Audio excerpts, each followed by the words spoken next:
Bitcoin and cryptocurrencies are a major risk to the established global financial order. That is according to a new report from the IMF. And of course it is. Of course it is.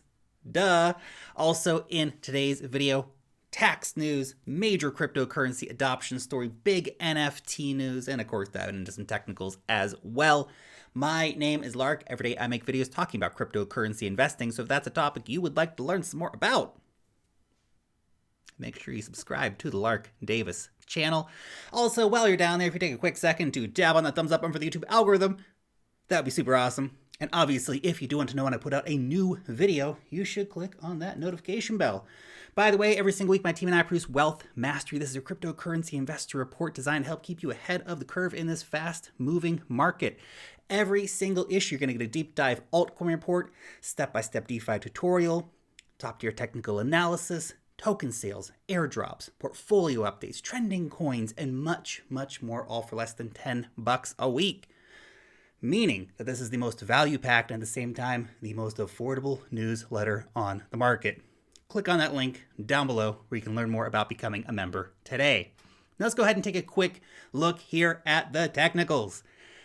This is what happened with Bitcoin yesterday. That was quite the interesting daily candle close. So Bitcoin ran into this resistance here around $58,000.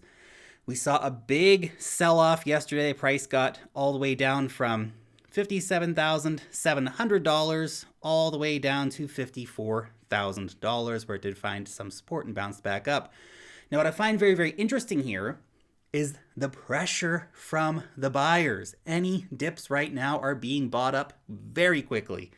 So you can see that's exactly what this daily candle indicates to us. We had the big correction. Buyers stepped up big time, pushing the price back up over $56,000.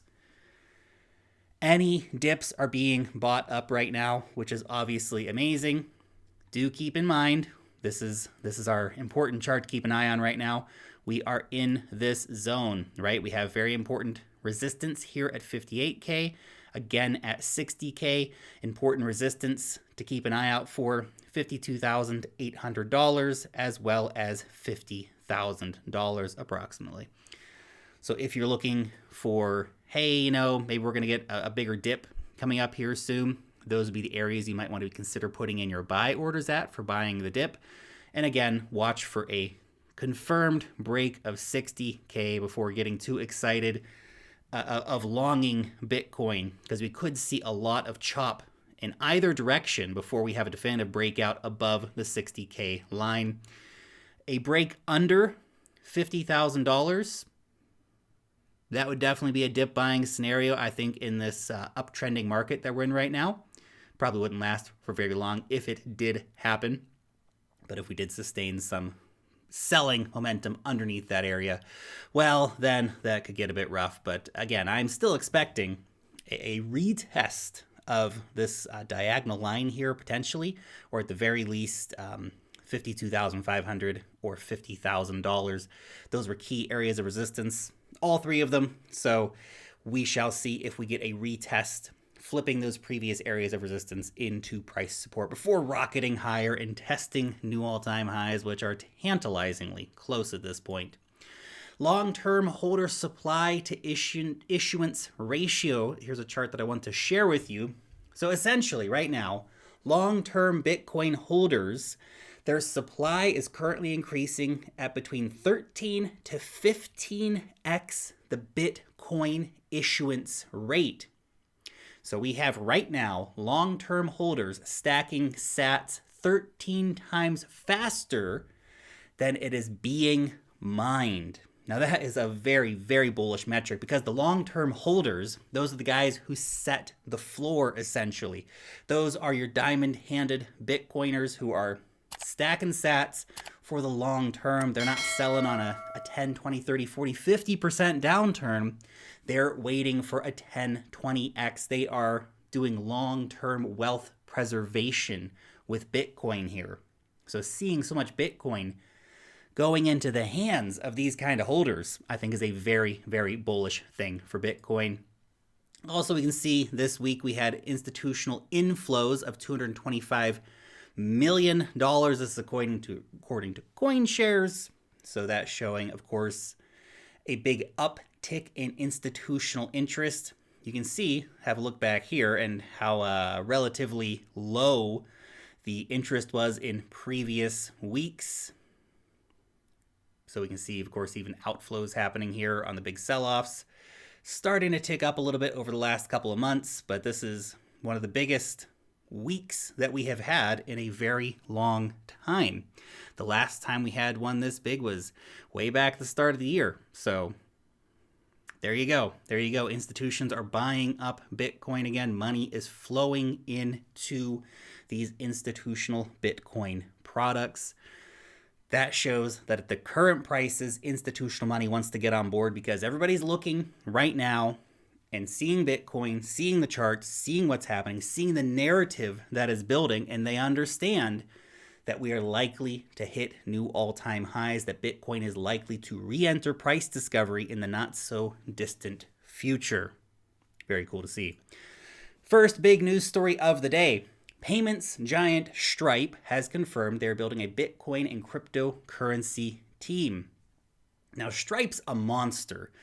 If you've bought something online or you've paid for something online using your credit card, you've probably used Stripe in the back end. You didn't even know it.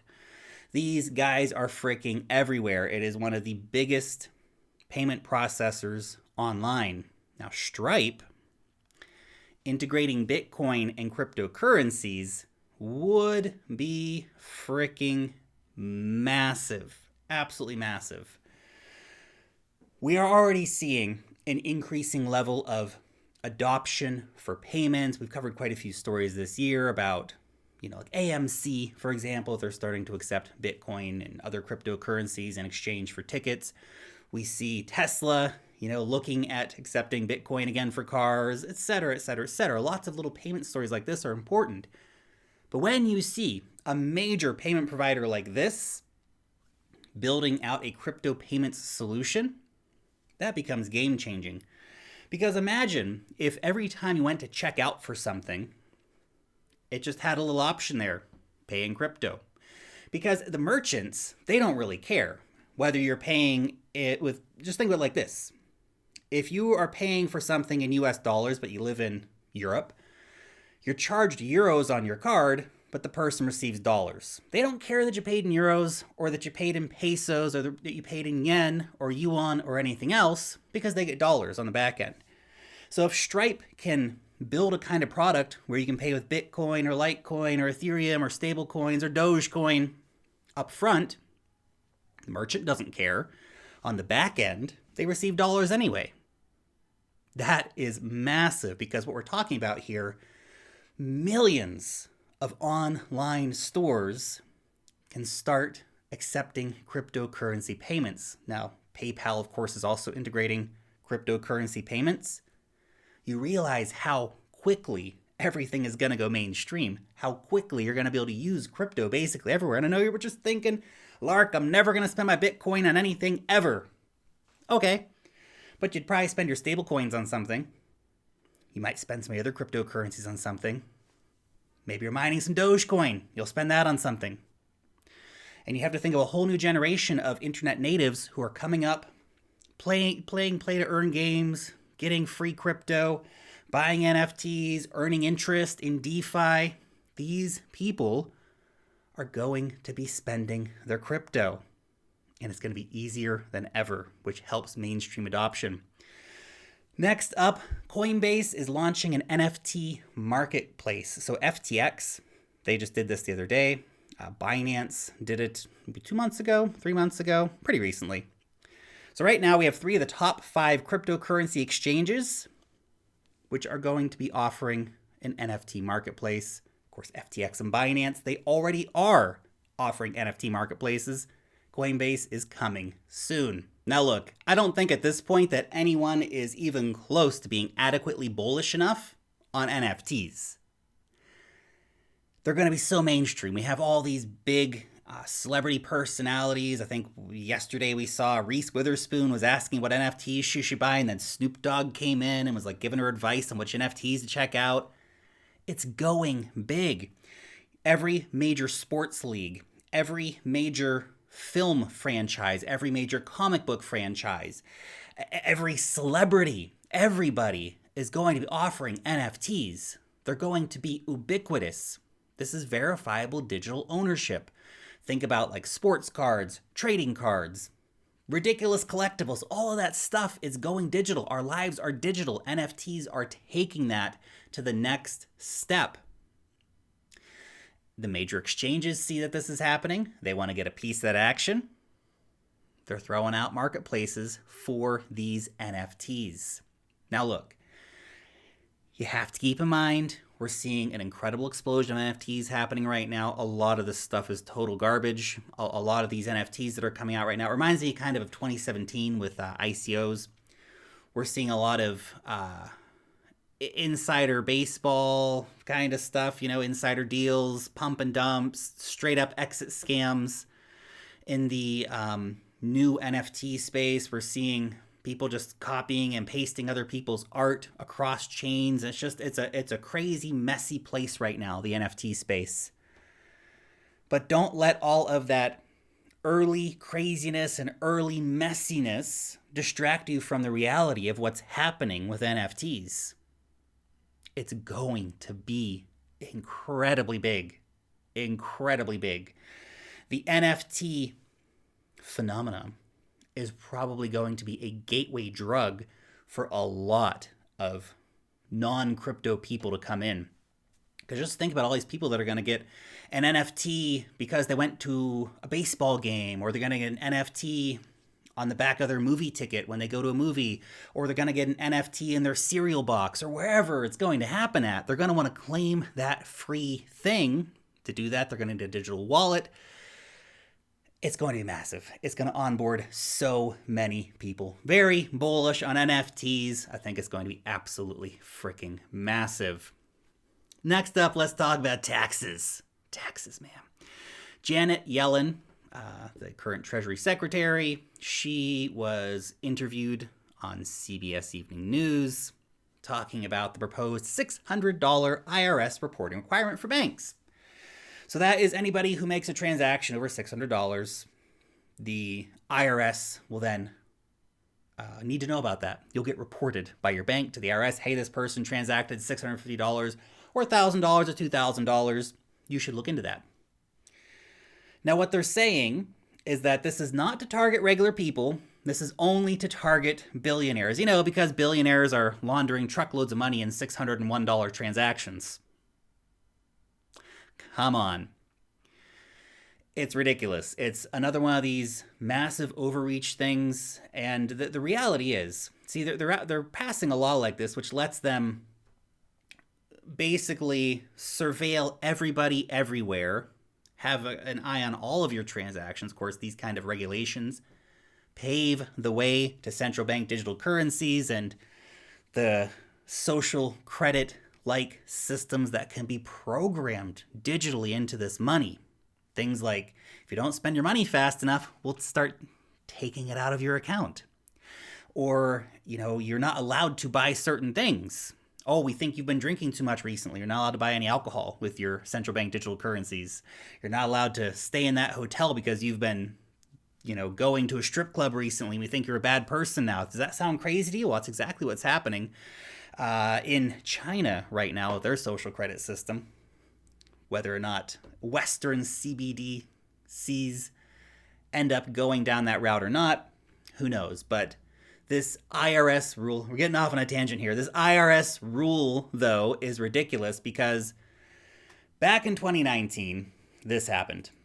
And it just lets you know, they're not targeting billionaires. They're not targeting 100 millionaires. They're targeting regular people. Back in 2019, the IRS said that they only target poor people for unpaid taxes. They said that they avoid going after the millionaires, the 100 millionaires, and the billionaires because it's not worth challenging them. When you go after a billionaire and say, hey, you've got a bunch of unpaid taxes, guess what? They say, great, send it to my lawyer. I'll see you in court. And it might take years to go through, and they'll challenge it, and maybe they're going to get off on a lot of it. But when the IRS sends an audit to a poor person or a middle class person, even an upper middle class person, suddenly they get scared. Oh my gosh, the IRS is coming after me. I have to comply with everything they're doing immediately. That's why the IRS targets regular people. They don't go after, as a policy of the IRS, they don't go after the big fish. And so when they come out and say, hey, we're making this new proposal for taxes and it's only going to be targeting the rich. Don't worry. I know we made it a $600 limit because, billionaires are laundering a bunch of money with $600 transactions. Don't believe their words. Look at the reality of the actions of what they do. It tells you a very different story to the words that come out of their mouths. It's a broken system. It's a broken system. Quote again, I feel like I quoted George Carlin like 2 weeks ago, but it's worth quoting him again. It's a big club and you ain't in it. Opt out, buy Bitcoin. At least it's, honest money. Final story for today.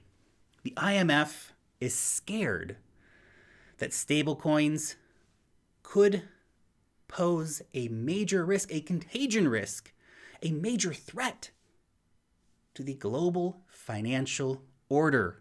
And you know what? The International Mafia Fund, they are correct. They are correct. It does propose a massive threat to the global financial order. That's exactly why crypto was created. Now, they're talking specifically about stablecoins here, but they've said the same thing about Bitcoin in the past. They can't control it, and what they can't control scares them. And they should be right to be scared. Bitcoin was created because of the criminality of the banks and of banking agencies like the IMF. Crypto, it's the meteor. The IMF, the corrupt global banks, they are the dinosaurs facing extinction. We have unleashed Pandora's box. The software that has been created, it's unstoppable. It drives these banks crazy that somebody can send remittances from the USA to Iran to help their family because they don't want you to be able to do that. It drives the Chinese government crazy that people can buy Bitcoin and send money overseas to get it out of China because they've put in capital controls to stop people from doing that. They don't like that. The current financial order, it's an authoritarian financial order. It excludes the majority of the world's population. If you come from a developing country, if you're not from the more developed parts of the world, you're almost completely excluded from banking infrastructure. If you're from the wrong country, if you have the wrong political beliefs, you're excluded. Crypto is breaking the door off all that because you can send Bitcoin anywhere. You can send stable coins to anyone, anywhere. And, one of the things they said was, we got to make sure these stable coins are properly backed and all that stuff. And of course, again, it's total BS because you realize what fractional reserve banking is, right? You realize that for every dollar a bank says they hold, they actually only have $5 for every $100 that they hold, that they have on their books. If there was a bank run, the banks would collapse because there isn't enough money. Oh, sure, it's all digital nowadays anyway. It's not enough cash, right? But the whole system, it's the emperor has no clothes kind of situation. You realize that the entire global banking system is just a big fat dude walking around naked. It's not a pretty sight, but that is what is happening right now with the global financial situation.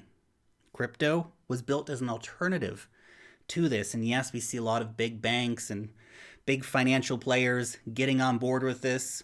But Bitcoin and crypto, right now, they're having the intended effect, and it's scaring the financial elites. Look at what just happened in El Salvador. El Salvador, for decades, people were unable to access traditional banking services. 2 months ago, 70% of people in El Salvador did not have a bank account. They did not have access to traditional financial services. Fast forward, now more than half of the population of El Salvador has a Bitcoin wallet. They can buy things with it. They can save their money there. They can send remittances to family overseas. They can receive money from family overseas. Right there. That's a value proposition that a lot of other countries are going to be paying attention to. Of course, the IMF is scared. Of course, the central banks are scared. They're built on control, and crypto's taking that away from them. And it's a good thing. It's a good thing. It makes me happy. So yes, it is a big risk to legacy institutional players. This is exactly why crypto was built, to make these rapacious middlemen a thing of the past. And we're moving in that direction. Anyway, just my 2 Satoshis for the day. What is your opinion on this whole proposed $600 tax reporting thing? Do you think it's really as they say it is, that it's just, designed to go after the wealthy and make sure they're not trying to avoid taxes? Or is this just another one of those things to go after regular people while the elites get to do whatever the heck they want? Let me know your opinion down below in the comment section. Thanks so much for watching today's video, and peace out till next time.